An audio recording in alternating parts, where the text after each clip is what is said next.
to the police station. They came with the police and they broke the house. They found him seated. He was seated and very sad.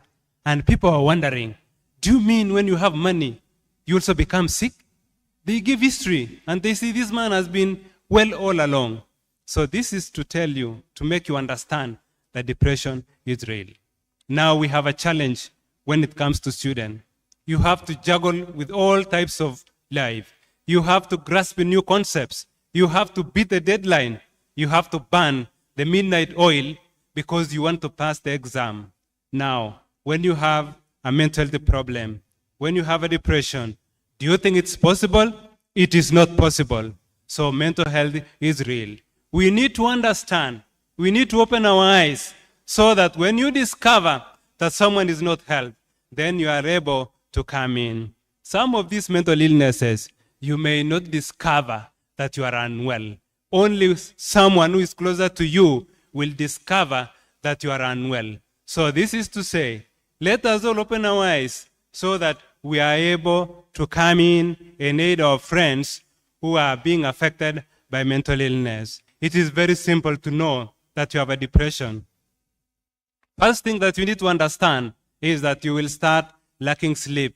You will miss sleep for a period of time, or you will sleep for a longer period of hours. If you've been sleeping for 3 hours, you will discover that you are sleeping for a longer period of time. Sometimes, if you have not been sleeping well, you will discover that you are sleeping for a longer period of time. So when you get such a thing, you need to raise your eyebrows because perhaps you are developing a mental health problem. The other thing that is obvious when it comes to depression is that there are basic things that you've been enjoying doing, but there come a period whereby you lose interest of doing anything. Then just understand that this is an indicator that shows that I am mentally sick or I am not well. The other thing, you can become guilt of no reason. You're just guilt, and you cannot explain the source of this guiltiness. And there is also a time whereby you will lack energy. You've not done anything, but you wake up in the morning and you discover that I am weak, I am not energetic, there is nothing I can do, I'm just tired.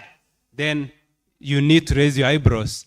For students, we always check the level of concentration. You've been very sharp in many things, but this time, you read 5 chapters, you read a chapter, you try to remember what you've learned, but you discover that you cannot remember anything.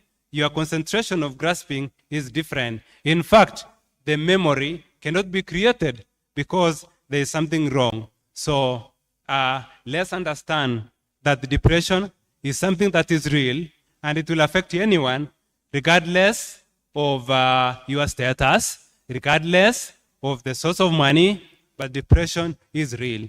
It's just simple thing that can cause depression. Sometimes it is just your mind is playing trick on you, that something is happening in you, and you believe that indeed this thing is happening. And the moment you believe, then it will affect the normal functioning of your brain. Maybe I would say, what drives all the human beings? What makes you perform all the activities that you do are brain chemicals that are in your mind. When you are so happy, then understand that the feel-good chemicals are higher than the other one. Then what happens in mental health is there is imbalance of these brain chemicals. There are so many other things. Before I sit, let me tell you that the other thing that is affecting people is what we call anxiety. You just feel anxious. You have the pounding of the heart. You have your hands are sweating because you become nervous and there is no reason. Or it could be because of only one thing. This has affected so many. I asked one of my patients to allow me to share one of his experiences. There was this man called X. This man had anxiety for a period of 3 months. He visited all the hospitals. He came to Kapsabet. He went to Moi Teaching and Referral. He went to Eldoret Hospital. He went to Medihill. And every time he went, he would spend about 20,000. Of course, when he finds a doctor and he's told that we cannot really find anything, we've done the baseline investigation, but it seems you are normal. Then he says, this doctor does not know that I am sick. Then he moves to another place. So after being in Eldoret, after visiting all the hospitals, he decided to go to Kisumu. And the first hospital was Aga Khan. He visited big hospitals in Kisumu. And by the time we met, he had gone to KNH because he believed these other people cannot discover, they cannot diagnose my problem. So he went to KNH. And later, he came having spent a lot of money. This was a teacher. He could not teach in class. People are starting to get worried. Family members were getting worried. There was even this period whereby he was supposed to go and mark the exam. And he said, I'm not going, because the family were worried that when you go, you may not come back. But after 2 weeks of therapy session, he recovered. And he said, can I go to Nairobi? We tell him, yes, can you go to Nairobi? When he was there, he was chosen to be one of the leaders, a group of marking some papers. And that is how he recovered. So mental illness is real. That one you need to be, you need to be conversant. You need to be sure. You need to know the signs so that you help someone.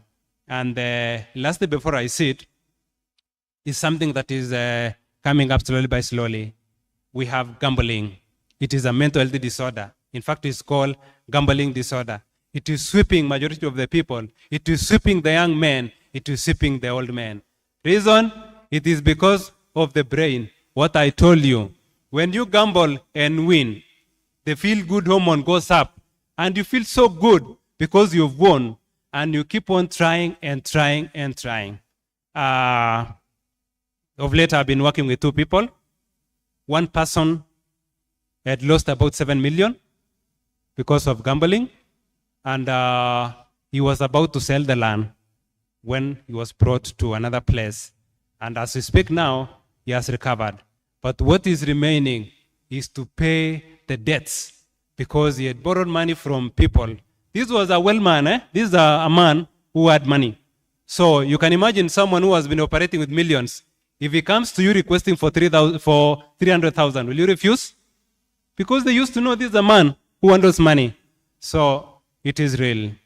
For this week, we've been working with another young man who is an employee. He's getting good amount of money. But the last time we met, he was paid at 2 p.m. And by 3 p.m., he had negative because of gambling, saying, let me put this so that I get some money. I hope you understand the definition of gambling. This is a play game of chance for money.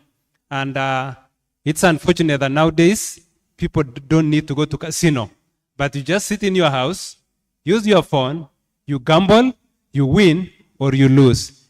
It is a mental illness. In the long run, you will get addiction, and it will be very difficult to work on that. There is no much difference with the normal addiction that we have. But just understand, the mental illness is real. I would like to welcome James to have a sharing of 10 minutes. Welcome, James. Thank you. My name again is James Kibet Kurgat. I'm an environment officer and a trained inspector for the county government of Nandi. I say I am a recovering alcoholic and a cigarette smoker. And I say the term recovering because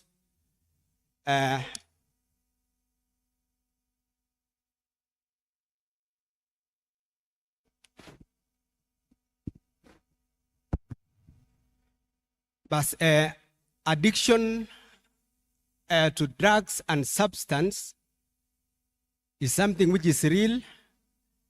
I myself have been into it, and I'm also happy to say that I'm out of it and I'm recovering, meaning that for the rest of my life, I'll continue to recover because addiction is a chronic disease, and like any other chronic disease, it requires a lifelong intervention. In this case, in addiction, the intervention is that you have to abstain from the substance of use for the rest of the life. Otherwise, when you go back, there is what we call a relapse. Briefly, I was born in Kipsigak and I attended the primary school in Kipsigak. I then proceeded to Kapsabet Boys High School from the year 1994 to 97, whereby I got a B+ and I joined the University of Nairobi in the year 1999-2003, and I graduated for my bachelor's in 2004. Immediately after, and even during my college days, I used to drink a little. And this little and another little adds up to something. So my drinking, I can say, started when I was in college, during evenings, on weekends, and later on it proceeded, and I ended up being an addict of alcohol and cigarettes. What did that did to my life? When I came out in the year 2005, I was employed as a POM teacher in St. Peter's Boys High School, which was then in Kapsabet. The place is currently Paraton College. But I taught there, but because of the effects of too much drinking, I could not perform well as per the expectations of the institution, and therefore I was suspended 1 year later. And because of that reason, I became frustrated and I continued to drink and smoke, doing manual jobs from the year 2006 straight up to 2012. In the year 2012, also a friend of mine approached me and offered me an employment also as a POM teacher at Kipsotai Secondary School, which is on your way to Kaptumo. Then I taught for about 3 months. And at that time, I was still trying to regulate. But now, because I was beginning the teaching in August during the holidays, then I proceeded on November. When the schools closed, I went back to my drinking heavily. And at that time, you know, there are a lot of circumcision ceremonies and so on in our villages here in Nandi. And a lot of that stuff is available there. So I took it. And by the time the schools were opening on January, I myself refused to go to school. I went back and continued drinking and smoking. And I remember in the year 2014, when we had a lot of substance which was laced, there was these spirits called Mikins, which killed many people here in Kapsabet, including some, at least about 3 people died from Paraton, who drank in these local pubs. I myself at that time was in Kamobo, and I was drinking in a bar together in the same table with a chief who perished of the same the following day. You know, tukakuwa tu kwa kibarua, and then some other guys, when they were passing, and we were weeding some vegetables. At that time, I had gone from Kipsigak looking for employment, and the employment I was doing in Kamobo is digging. So, some people were passing around, and a certain guy noticed me. Then he was saying, do you know that people in town are just sleeping? And I was like, how are people now sleeping when I am still looking for money to drink? But he told us, no, it's not that sleeping that they are drunk. They are dying. And in fact, the chief is gone. So we survived. So I continued the same. Now we are considering us graduating in the year 2004. It's now 2016. I'm still out drinking and smoking.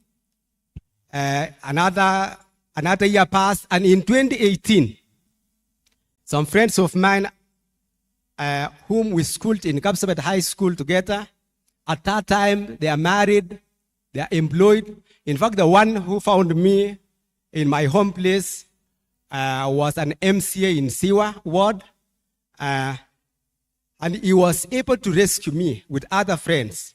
And I was rehabilitated at Haven Recovery Center in Eldoret in the year 2018, April to July. That's 3 months.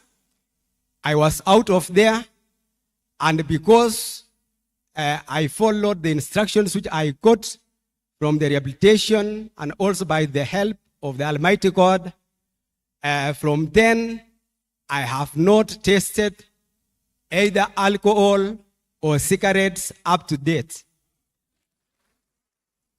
I want to say that recovery is real. Even if you have, maybe your brothers or you yourself are going into that direction, I must say that recovery is real and recovery do happen.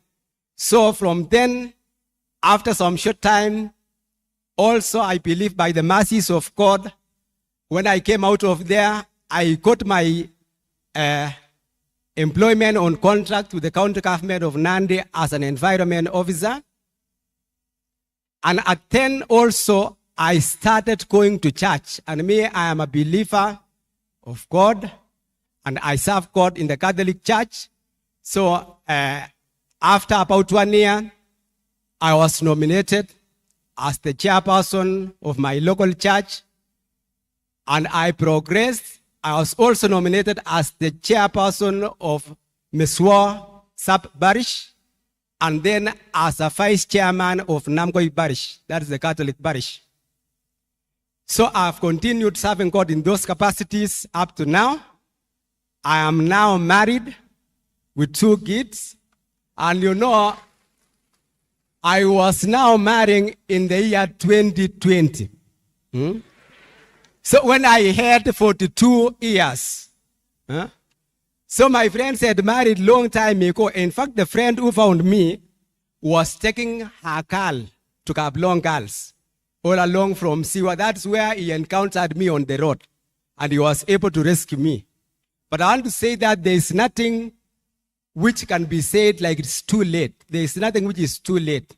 So I want to say that there is hope for those who are addicts and who are suffering out there. I want to say this is the right forum. I'm addressing the right people because this is the time that you are choosing the destiny of your lives.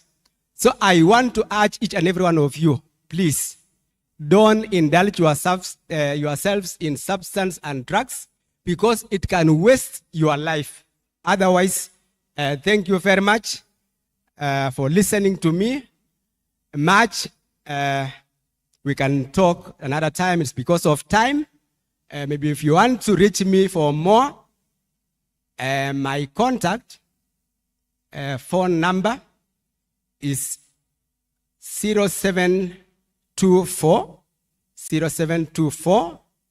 226 402. 226 402. Thank you.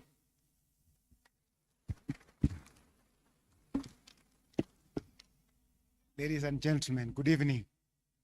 Yes, as I've been introduced, I'm Advocate Timon Lel, advocate of the High Court of Kenya. However, we have the Supreme Court, but when we were being sworn, I swore as an advocate of the High Court of Kenya. Currently, I'm serving Nandi County as a principal legal officer. So I'll be precise. We were given time up to 6:45. So precisely, I'll summarize what I have. We've heard the person who talked about mental health. So me, generally, I'll come to the challenges you are facing as students in the campus.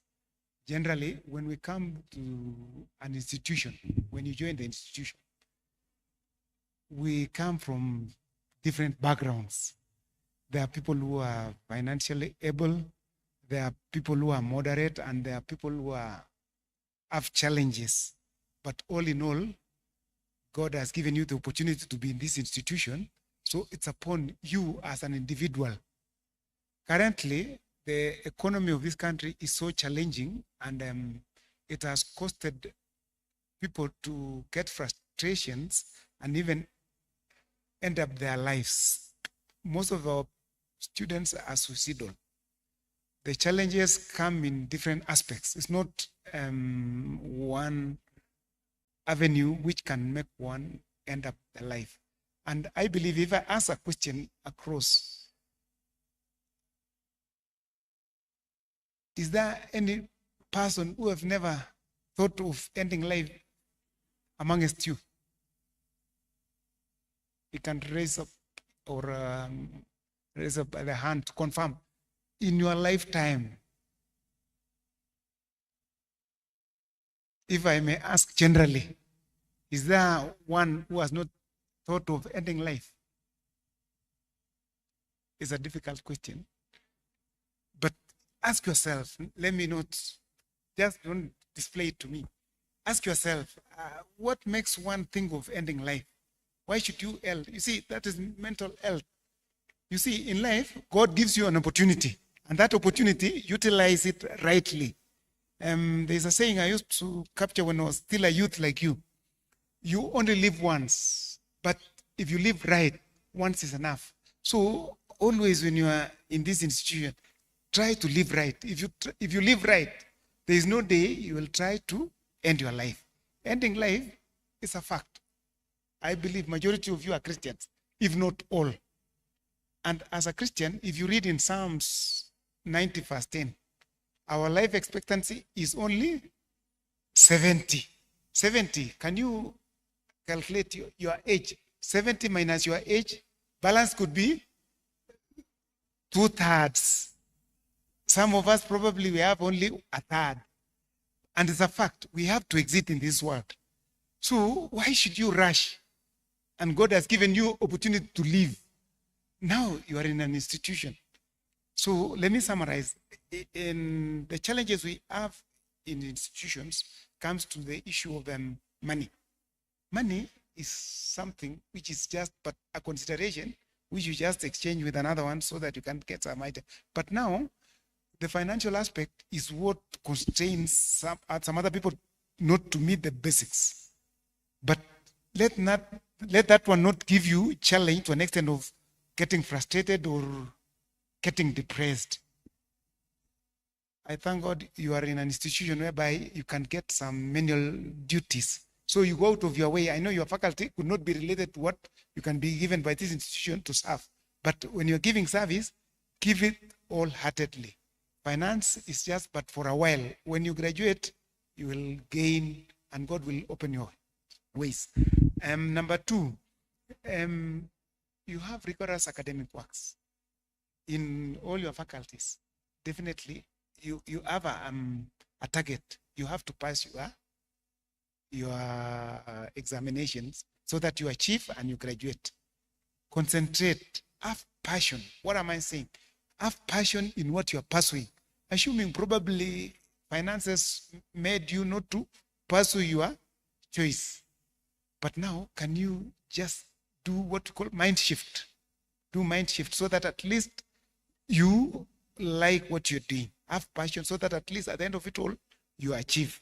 And then again, you come to hustling while at school. Probably you can be having financial challenges. You think of doing things which will generate income for you to make the ends meet. Please just work within the parameters which you cannot go out of the normalcy. Because at the end of it all, there are illegal activities which you can engage yourself. So that at least probably you think it's a shortcut of gaining finances. No, please concentrate, do the right thing, do what is needful and what is legally allowed in the country. So that at least at the end of it all, you get monies and you achieve. For a short, most of the courses are just 4 years. So it's a short while and you are done. Then again, you come to health issues. In the process of you being in the institution, you can have relationships. Mostly probably you have sex and all that, so you can end up contacting a disease which is terminally. So what am I saying? Have conscience in all the engagements you are having, so that at least you don't end up having a lasting illness which is so challenging and can bring depression, and at the end of it all, you can end up not even completing your course. Now, come to relationships. Relationships are there. Be mature. Take your time. Relationship is allowed. Currently, we have challenges in the world, not even Kenya. We have LGBTQ. LGBTQ is something which is upcoming, and there's no way we can avoid. There was a decision by the Supreme Court yesterday, and these people, they'll be allowed probably to have their own association. So that one, avoid. God has given you the nature. You are a man, you are a lady. That nature you cannot change. However, probably in LGBTQ we have transgender and all that. But still, be yourself and concentrate, respect the nature. Then we come to crime. Don't engage yourself in activities which can lead you to be incarcerated. Crime is all over. And in law, ignorance of law is no defense. So please uphold the statutes which has been provided in this country. In conclusion, I'm challenging you as students of university. When you graduate, your certificate will give you an opportunity. Concentrate in relationship. When you break up, look for a close friend, contact him or her, open up so that at least you don't end up terminating your lives. In conclusion, please have positivity in life. Thank you. Welcome. A lot has been spoken. I don't know what to say, but I will try to say something. As you have heard, my name is Koskei Wycliffe. I'm an advocate of the High Court, a practitioner. I practice in Kapsabet, in Eldoret, and across the country. A lot has been said. I'm currently 3 years post-admission, being an advocate of the High Court. Everyone has a story. You join an institution, you come from different backgrounds, some rich, some poor. Some think they come from poor, some think they come from rich. Others think that their society is so disjointed, others think their society is so orderly. We all have our stories. I have mine. I will say 2 short stories. Individually, I'm susceptible to depression. I have episodes of depression. And they come in different ways. One is because I'm introverted. While we were being introduced, I had social anxiety while I was seated there. My heart was beating very fast. And it was good that the first 3 speakers spoke so that I found my confidence. If I was the first speaker, singeongea mbele yenyu. Mnanielewa? So I have social anxiety. I fear standing before people. And then I realized there's a screen seeing me there. So I became more shocked. So time and again, I have that social anxiety because I fear people. And then in my past, I suffered a terrible loss that resulted in me being afraid of doing what I'm supposed to do in life. In part of my high school and part of my primary school, that loss defined so much of my life, so much tears, so much. It was a loss of a loved one, and I could not cope with death. None of us is always ready for death. And when it finds you, the person who died never leaves you with an answer. They leave you with questions. And if you can't find answers to those questions, it might lead you up to depression. That is the first cause of depression. And if you don't talk about it, you would think you're okay because you're running away from it. But in real sense, you're suffering from loss. You're still grieving. One time I suffered a terrible failure I failed some exam somewhere at Kenya School of Law. I failed 3 exams, so 3 papers. And when I failed, I felt like the world has ended. All through my campus, I did not fail any paper. But when I failed these 3 papers, that is when I felt that I was a failure. That was the end of me. You've joined the Baraton University and probably you feel that you failed in your high school education. And so you blame yourself while you're in the next level, but you're still existing in the failure. That will affect you somehow, and it might drive you to depression. The second story is about a friend. His name was Dennis Mutai. I used the word was because he's past tense. This friend of mine was a close classmate. He was not talkative. He was quiet. He kept a lot to himself and never used to talk to people. And one day he came to my room. We used to live in the same bed sitters. I mean, nilishi bed sitter pia. So he came to my room and quietly told me that my mom has just passed on. I was preparing for an exam. It was supposed to happen at 2. And it is 11. We were supposed to do an exam with him. So I told him, what will you do about the exams? And he calmly told me, I had failed in my second year, and therefore, I don't see the pressure of doing this paper while my mom has passed on. He never talked about death. I focused on the paper. We all focus on what is ahead. And I thought of my friend and I told myself, he'll be okay. He's a man. A month later, the dad followed. I wasn't there. I had gone to Nairobi to pursue Kenya School of Law. So I had moved with my life. But for my friend, his life stopped at that point when he came to my room to tell me something was wrong at home. Well, he was a light abuser of cigarettes, miraa, because he was a Meru, and a bit of alcohol. But from that separation, we parted ways, and he stayed at home for 1 year without graduating. And then he went back and graduated. Then we reunited in 2019. I saw him, he was deep down into drugs. And I could not talk to him because at the point when he needed me, when we were going to sit for that paper, I wasn't there for him. Fast forward, 2019 went by, I was running with life. His life has stood still.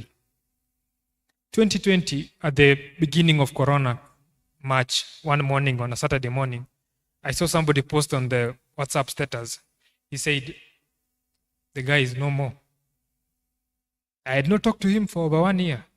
And we had lost touch in the middle of this hulabaloo of life. I asked the person who had posted, what happened to him? Nini imefanyika naye? He told me the guy drank sanitizer mixed with spirit, methylated spirit. I couldn't go for his burial because the only person I knew was him. So ingekuwa burial ya baba yake, angenipea directions to their home. So I couldn't go to the burial. I still regret to date why this guy went the way he went. He was barely 20. Kama ungekifika mbali, he was barely 26 at that point. Life is that way. You are seated next to somebody, you don't know what is going on in their head. People are dealing with failures, people are dealing with success. Success can also be a channel to your depression, to your mental health. I've told you these 2 stories because, one, we don't know what is going on in your head. I don't know what is going on in your head. I meet clients every day, they tell me stories. You can notice something is wrong with them, but you can't tell what is going on in their head. You can't tell whether that person is telling the truth or the lie. I'll tell you for sure, accept your story. You may not know your dad. You have questions.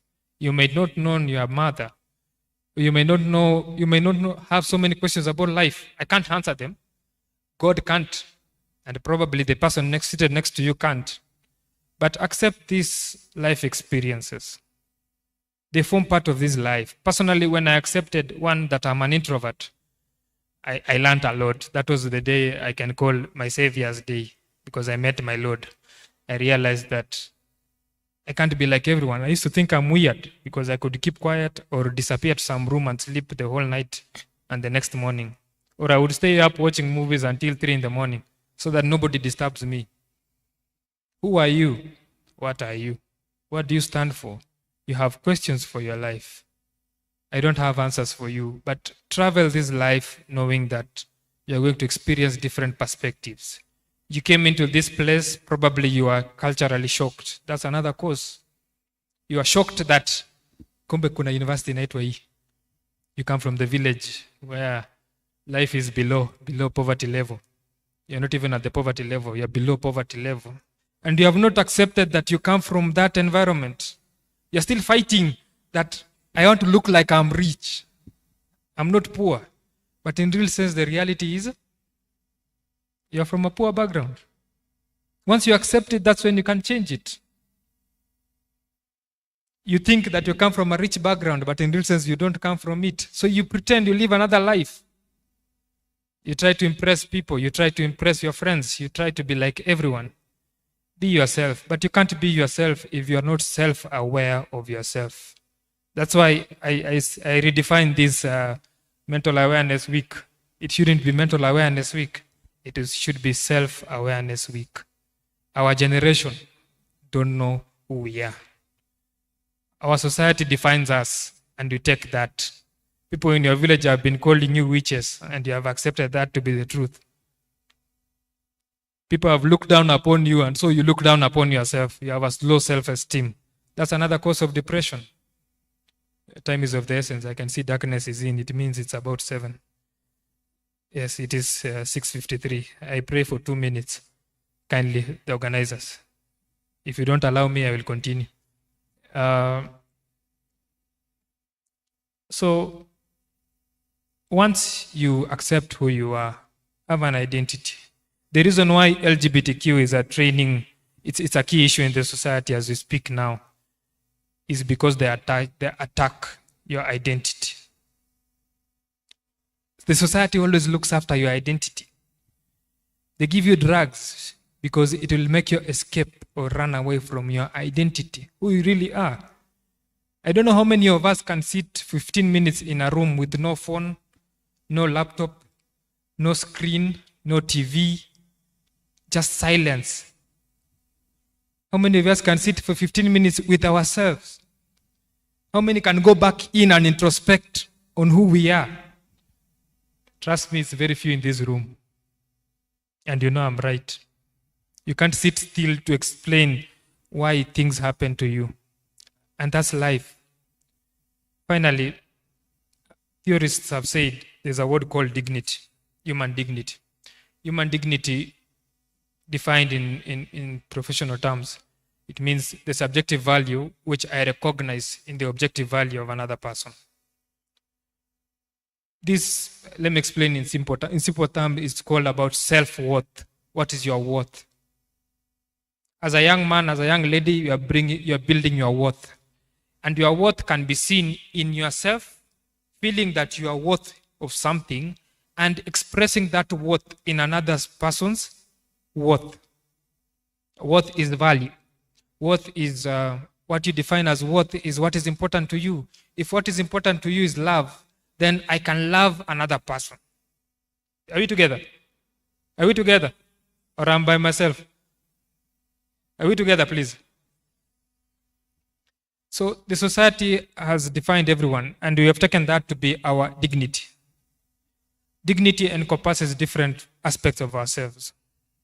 So as I conclude, I would like to say, appreciate human dignity. Don't judge your friend. I didn't judge my friend who passed on. I don't judge him up to date. He had his choices, and his choices stem from different causes. He didn't have anyone to turn to. Lucky you that you still have somebody to turn to. To date, I still turn to Mr. Lel here. He is my friend of so many years. I am half his age probably. But I still talk to him and reason out with him on key issues. Have friends who you turn to. Build friends from campus. Have people you can sit down and take a cup of tea and talk about life. There's so much to life. Number 2, don't have pressure to be successful overnight. You can't be successful overnight. No, you can't. That's not how things work. Number 3, accept your story. That's your story. You failed, you have succeeded. You are better than the others. Accept your story. Number 4, don't judge anyone. Don't judge the one who is in drugs. Don't judge your neighbor. Who are you? You're not God. You're not Jesus. You didn't die on the cross. So why are you judging others? Thank you so much. Yeah, we thank you for listening to what we've shared. And as we said, let us be our brother's keepers. Should you realize that something is in amiss and he cannot or she cannot realize, you raise an alarm so that intervention can come earlier. We all need to have a sound life so that we do what? We succeed. And it is possible to recover from all these things that we've said. There's this lady called Pauline. She said, where there is a will, there is a way. So if you realize that things are not working well and you are ready to be helped, always you will succeed. As I just want to close with one statement. All of us, we've read about this man called Haile Selassie. He was the emperor of which country? Of Ethiopia. And he became an emperor for a period of 44 years. That is from, I think it was 1930 to 1974. And I would like to quote what he said. This is what he said. There is nothing as precious to man as a sound mind in a sound body. And it is essential that the physical well-being of our people merits as much attention as its spiritual welfare. This is a man who was trying to modernize his country after post-World War II. So he said, sound mind is important because when you have a sound mind, you will have a sound life. Thank you.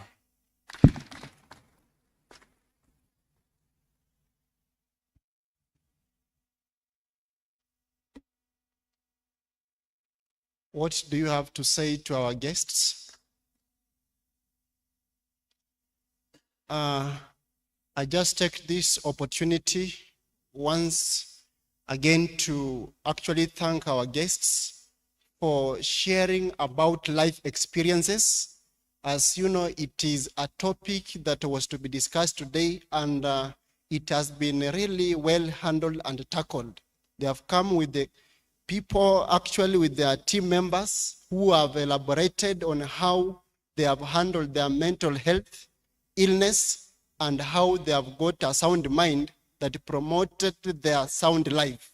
And I'm very sure that you have heard about it, and it has been very touching about it. At this moment, I would like actually to remind us that tomorrow at the same power hour, we will be having a topic, academic and economic implications, that will be handled by the Department of Nursing. And I encourage us all to continue coming so that we get informed and make appropriate decisions on matters mental health. So kindly let us continue advocating for this week, Mental Health Awareness Week, a sound mind, a sound life. I call upon our sister to close with a word of prayer. Thank you. Let's all stand for a word of prayer. Let's believe and pray. Heavenly Master, we humble before you at this blessed evening. Thank you for the gift of life. Thank you for what we have learned from our speakers. Be with us, Lord, as we disperse. We ask your presence to be with us until we meet again. Honor and glory will be unto you, for we pray this simple prayer, believing and trusting in the blessed name of our Lord. Amen.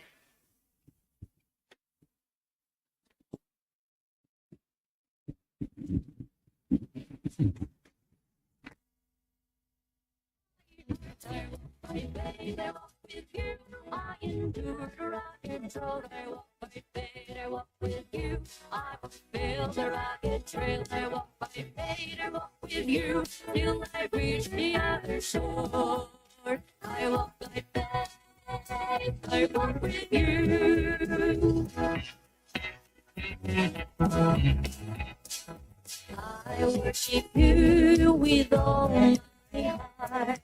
I worship you with all my soul. I offer you my all in all. I